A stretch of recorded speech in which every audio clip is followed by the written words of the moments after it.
the news at 2200 hours from the Gambia radio and television services with me, Fatima Sise, and coming up, Germany-based Hassan Charity Organization distributes 162 bowls to needy Muslims across the country. And a Run for Health road races in the West Coast region take part in a run to raise awareness on malaria. And elsewhere, authorities in Saudi Arabia say the country is on heightened alert in the wake of tensions in the region. And the first Africa Earth Festival kicks off in the Russian capital Moscow. These plus other stories will come up in just a moment. Please stay.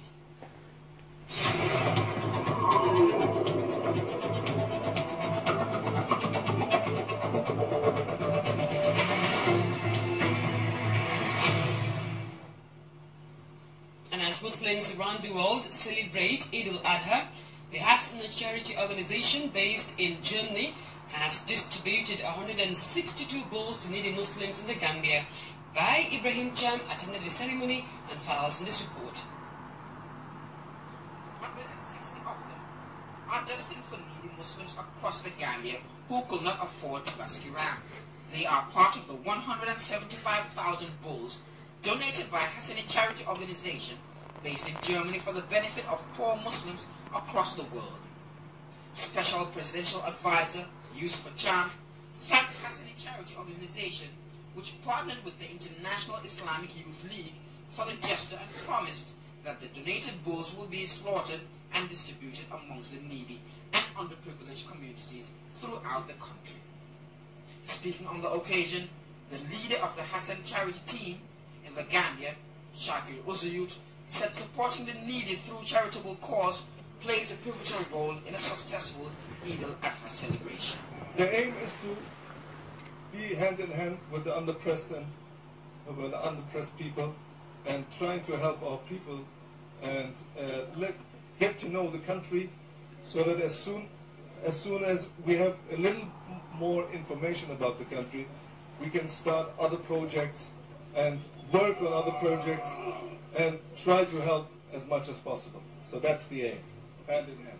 Bintasi Jadama, Regional Disaster Coordinator for West Coast Region, is tasked with the responsibility of leading the distribution of the bowls in the West Coast region. She promised to put in place an efficient and reliable distribution mechanism. The International Islamic Youth League consulted our office to provide them with those underprivileged areas. We had to go by our database to provide those areas that were hardly hit during the disasters, the last floods. And in addition to that, they have provided the 100 booths to those people, provided all the logistics. NDMA is facilitating the distribution process countrywide. Representing Dr. Hamid Ahmed Kani, the CEO of the International Islamic Youth League, was Abu Bakr, who spoke in detail about his organization's partnership with Hassani Charity. Islamic International Organization is a huge organization. They're working with the Hassan. They come to make things easier for those people who cannot afford to have fresh meat in this great Eid. So we thank them for trusting us and come and work with us just to make this job done. And we hope that we will do more. This was the first time Hassani Charity has donated bowls to needy Muslims in the Gambia to enable them celebrate Eid al-Adha locally, called Tabaski. Reporting for GRTS News, I'm Ibrahim Cham. And from that philanthropic gesture, we move on to this one, organized by the International Islamic Relief Organization and the humanitarian group, donated 250 rams to the Supreme Islamic Council for onward distribution to beneficiaries. Jan K. Ture tells us more. Efforts geared towards supporting the needy during the Feast of Tabaski. International Islamic Relief Organization slaughtered 250 rams, distributed to Muslim families across the Greater Banjul area. Speaking to GRTS at the distribution ground, Keba Sedi, the project supervisor of International Islamic Relief Organization, said each year his organization provides emergency relief for the needy. He assured the gathering of his charity's continued support to Gambians and non-Gambians alike. The representatives of Supreme Islamic Council, Keba Sedi and Baba Drame, expressed the council's appreciation, saying the donation will go a long way in helping needy families at a time when some families face difficulties in getting Tabaski rams. This is very beneficial to us. They have slaughtered 250 goats around the country.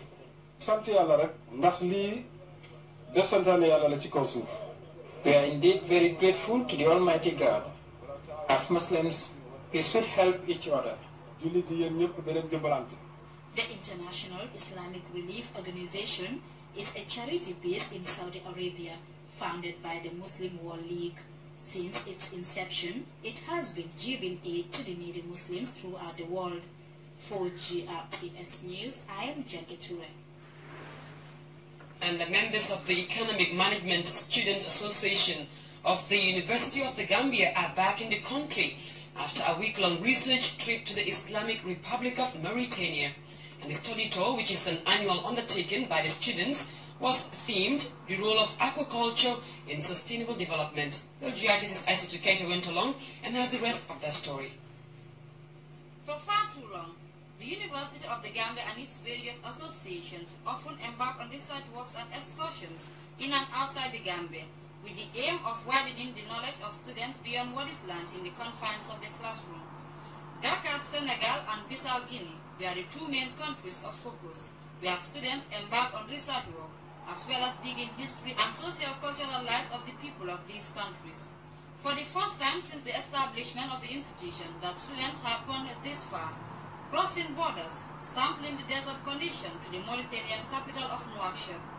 The study tour was organized by the Economic Management Students Association of the University of the Gambia. We have received a lot of inquiries in our thoughts. A lot of things have been inquired in our thoughts about the country, Mauritania, and many things about it. And as well, the research was based on the fishing. And we have primary data and secondary data collected from them. And these data are very useful.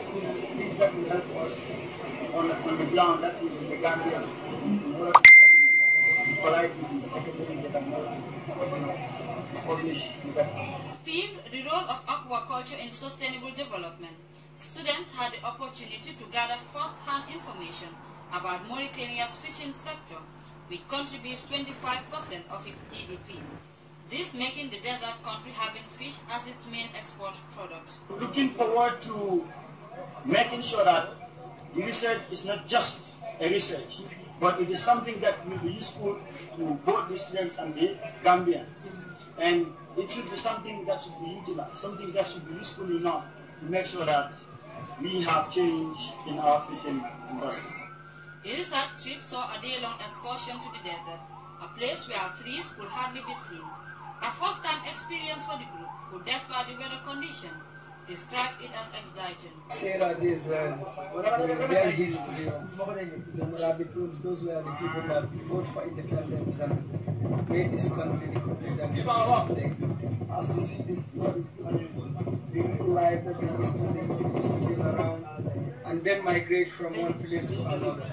So it's a very, very important, and I would say it's where the history of the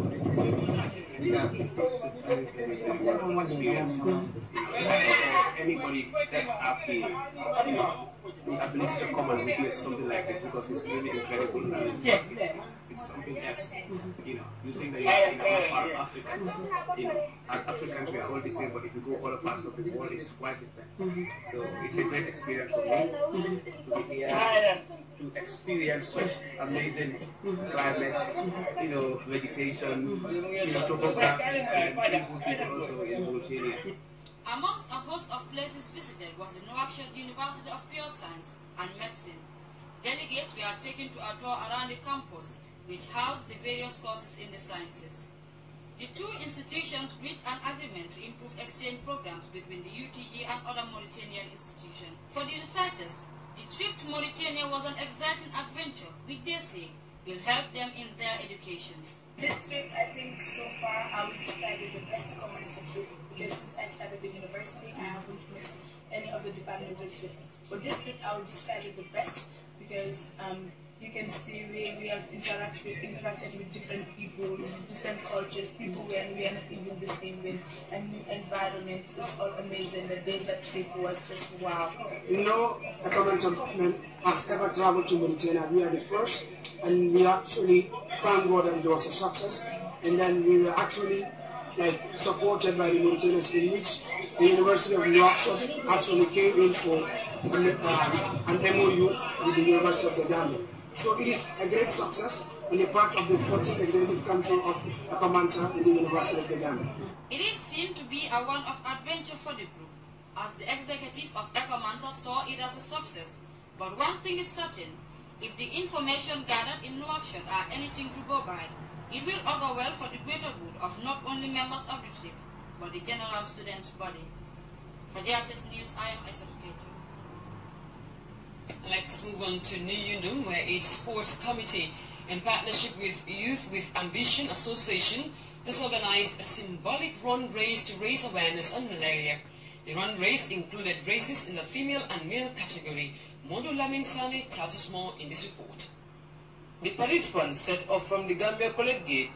They include seasoned athletes and some first-timers. The run against malaria was an important undertaking for these athletes, and this is the first run race organized by the committee. We are doing it at a pace that is sustainable, and that will help us to maintain the competition. That is why we are starting it small, and of course we also went around to other sporting bodies, especially marathon organizers, and they serve as a model for us, and especially Food Model, to ask them and to give their opinion as to how they are maintaining their event. So that is why we are also starting it small. We are giving out small cash amounts, and at the end of the day, at least we can have something that will help us to sustain it. They made it through the long journey, and despite the humid conditions, they made it to the finish line. I am happy. Yeah, I'm happy. Although I didn't prepare for it, but I am happy. I'm very happy because this is my first time running marathon outside. Before I normally run marathon in my blade. I hear some kids telling me that they will come to me and we train them. I'm very happy about that. Yeah. At the Bantaba, organizers of the event took time to outline their plans that will help sustain an event that could unify the community and raise awareness of health-related issues, particularly malaria. I'm running for malaria, to see that malaria is eradicated in the Gambia, and also in my constituency. That's what I'm running for.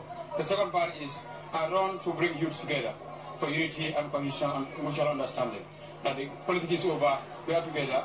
And also the third one I run for, I run to tell the whole Gambia that my Busumbala constituency people are ready and healthy to help the government in any way they want them to.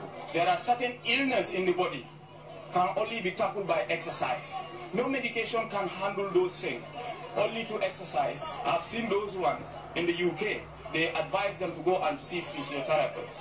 So next time, we are going to involve the elderly, just as what we said, even to walk. 2, to find sponsors for the little ones, their education. Outstanding participants of the events were awarded medals and some handsome prizes. Reporting for GRTS Sports, I am Modulamin Sane. And the more news and sports will come up in just a moment, right after this break. Don't go away.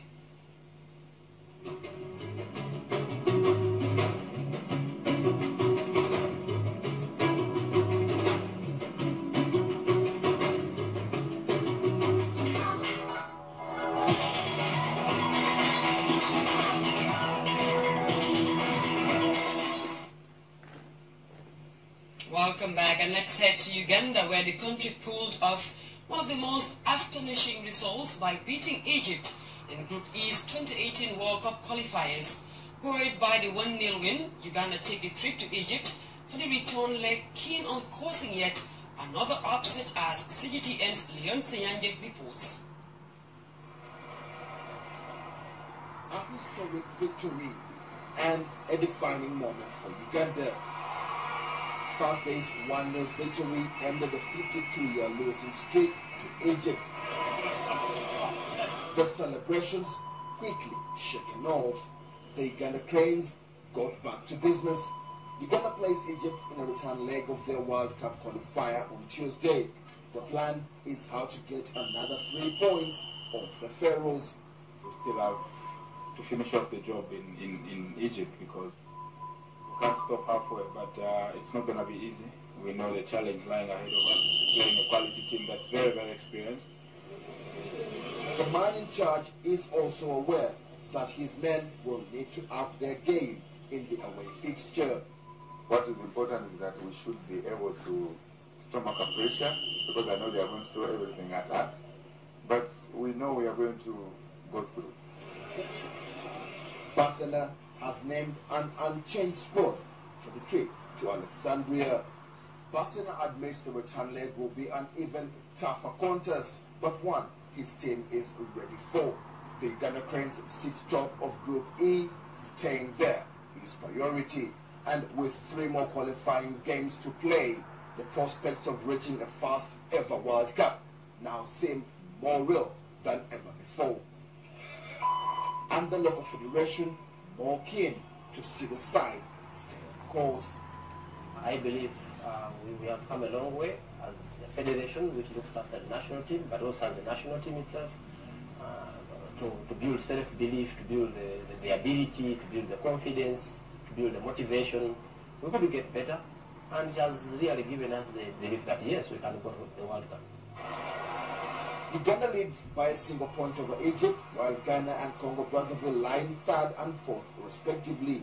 The Cranes will also be boosted by the fact that they are yet to concede a goal in the qualifiers. Leon Senyange, CGTN, Wakiso, Central Uganda. And that takes us to another break, but we'll be back with more international stories right after. Stay tuned.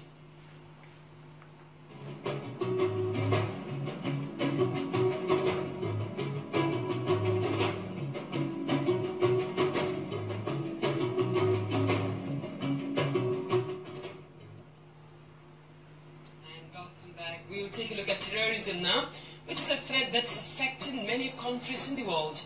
With the Hajj season that gathers millions of people in one place, it could be a target for terror groups that want to cause mayhem. Yasser Hakim tells us more. Hajj this year comes with its political challenges. Standoffs with Qatar and Iran have been a cause of concern for the Saudis. However, the real threat is terrorism, which has engulfed the region, even close to the holy sites of Mecca. We succeeded in defeating Al-Qaeda and ISIL. Our men showed that they are ready to deal with any emergency when they thwarted an attempt to target the Grand Holy Mosque last Ramadan. And earlier, we stopped a suicide bomber before they reached the people praying in the Prophet's Mosque. The Saudi government says it increased the security personnel to more than 100,000.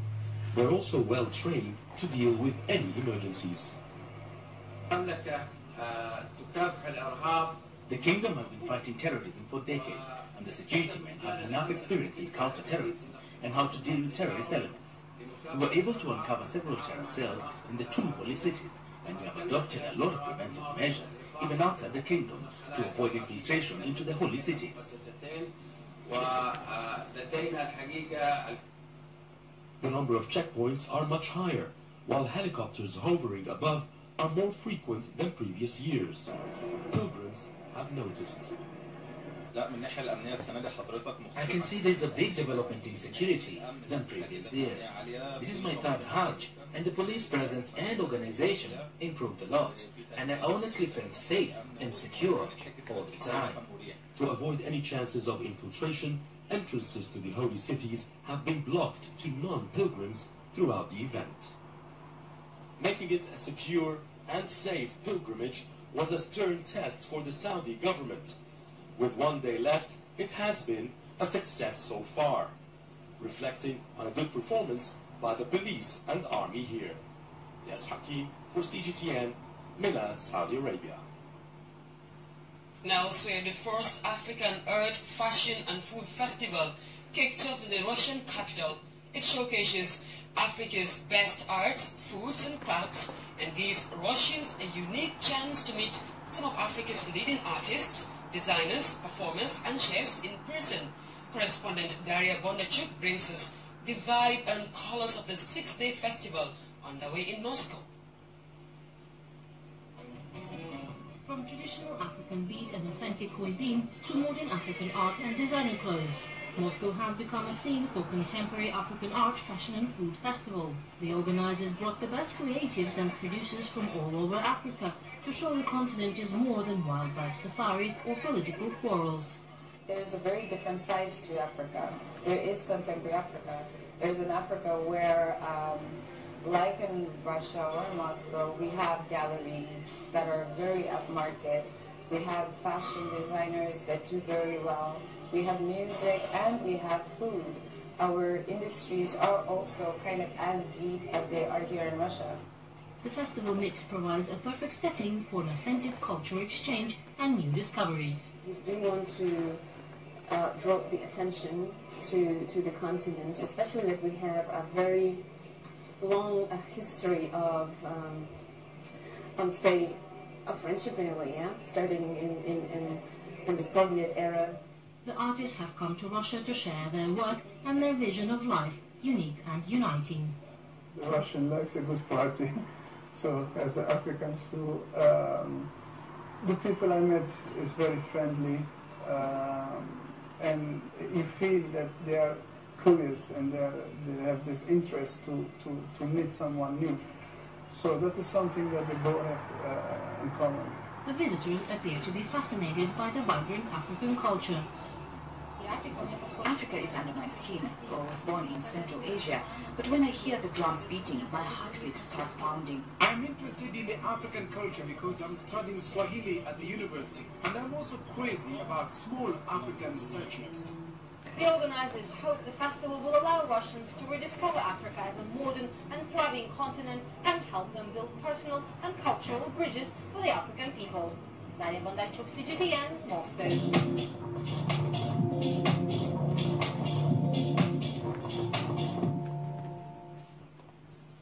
And over now to the Central Focused Office for a look at the weather report.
Of this news sky, but first we'll take a look at our top stories once again.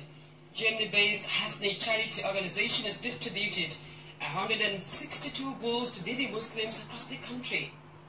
And Run for Health road races in the West Coast region have taken part in a run to raise awareness on malaria. And authorities in Saudi Arabia said the country is on heightened alert in the wake of tensions in the region.